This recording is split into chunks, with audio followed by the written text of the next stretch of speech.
everyone, welcome back. We're going to be talking about something that I know a lot of you are really curious about, especially if you live in Taiwan. Mm-hmm. Can a building actually ban you from smoking inside your own apartment? Interesting. We're looking at this really insightful legal analysis from a Taiwanese platform.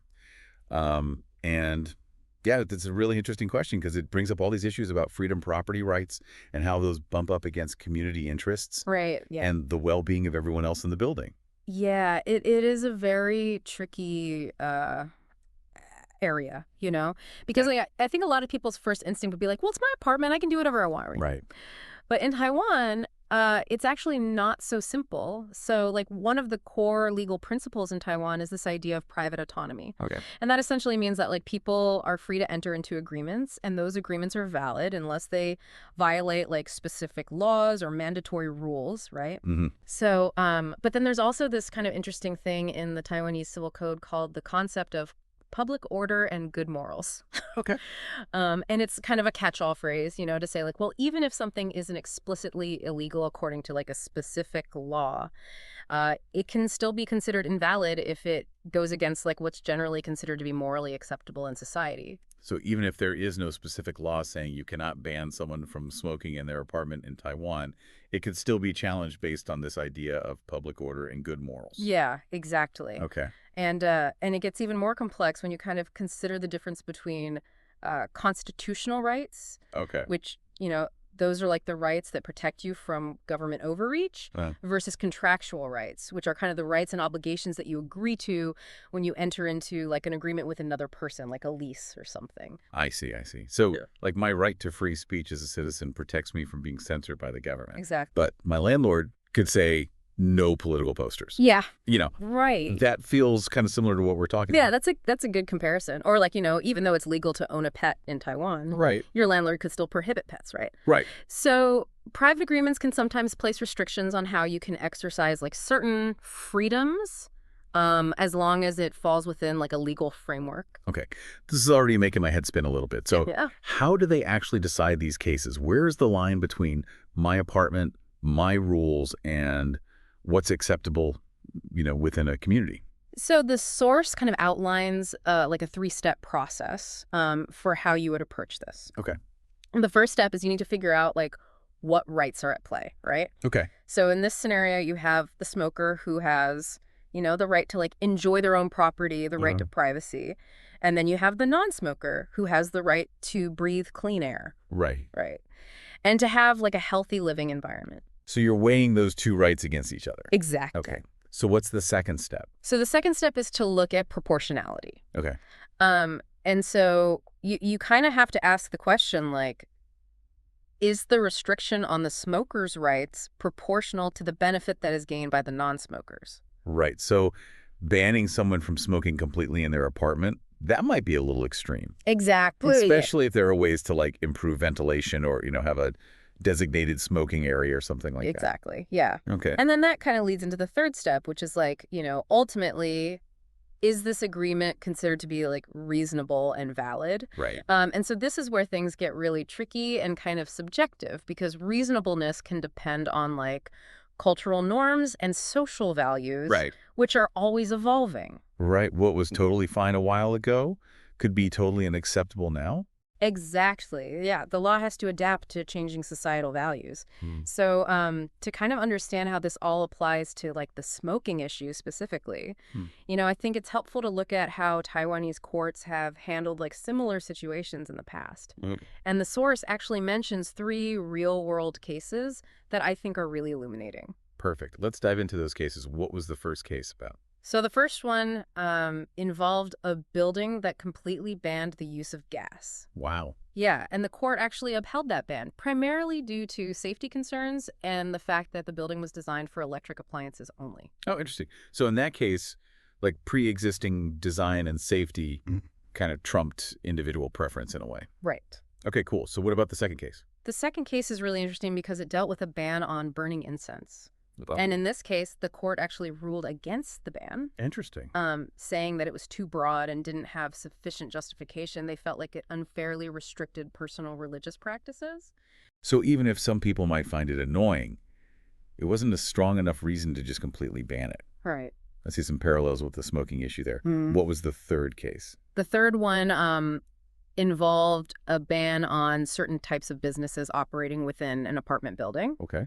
And the court upheld this one as well, finding that it was meant to preserve the intended use of the building rather than unfairly targeting like specific businesses. Got it. So it wasn't like saying no pet stores. It was more like we want to maintain like a residential feel or something. Right, exactly. Okay. Like these cases, they show us that the courts really tried to consider the specific context, the rights involved, and whether the restriction is proportional to the issue it's trying to address. It's almost like they're searching for like a sweet spot or something. Yeah. Okay, cool. So these case studies, I think they provide some good context for this smoking ban debate. They seem to suggest that a complete ban on smoking inside apartments might be a bit too heavy-handed. I would agree. Especially, if there are other options available. Right. Now, if we apply that three-step process that we were talking about earlier. You mean like identifying the rights? Yes. Proportionality? Exactly. And reasonableness. Okay. It seems like a court would be hesitant to uphold a complete ban on in-home smoking. Okay. Can you elaborate on that a bit more? Yeah. So, step one is to identify the rights at play, and we already kind of touched upon this. The smoker's right to enjoy their property and their privacy versus the non-smoker's right to, clean air and a healthy environment. And then step two, proportionality. That's where things get tricky. Okay. Because a complete ban, it might be seen as a disproportionate response to the concerns of the non-smokers. Especially if there are other ways to address it, like we were saying. Right, exactly. Okay. So, like, if you could have designated smoking areas or improve ventilation systems, right? Right. That might be a better solution.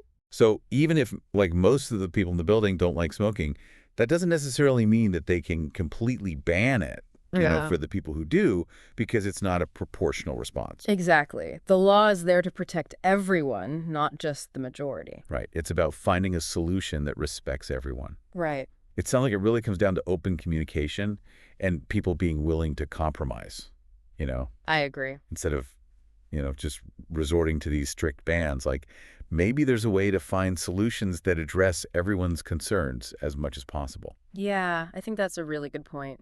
So what does all this mean for our listener, who might be wondering about this in their own building?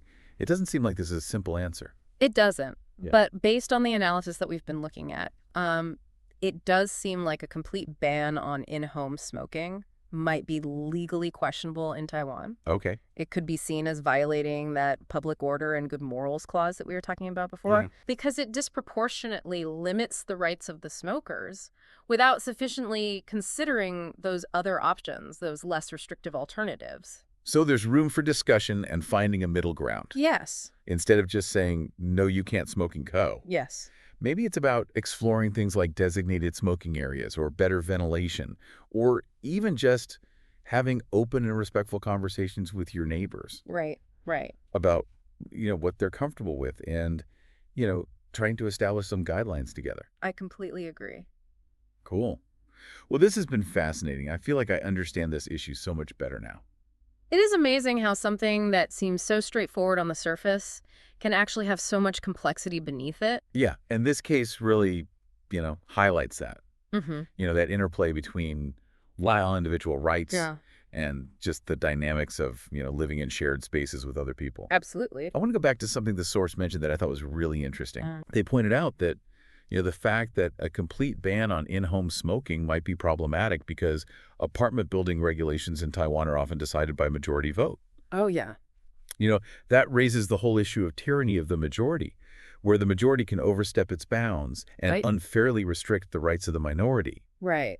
And that's something that applies to, so much more than just smoking regulations. It's really a fundamental consideration in any society that, values individual liberty. Yeah. It's like even though we vote on things as a community, we have to be careful not to create a situation where the majority, completely dictates how the minority has to live. Exactly. It's about finding that balance, right? Absolutely. Individual rights, need to be safeguarded even when the majority, holds a different opinion or has a different preference.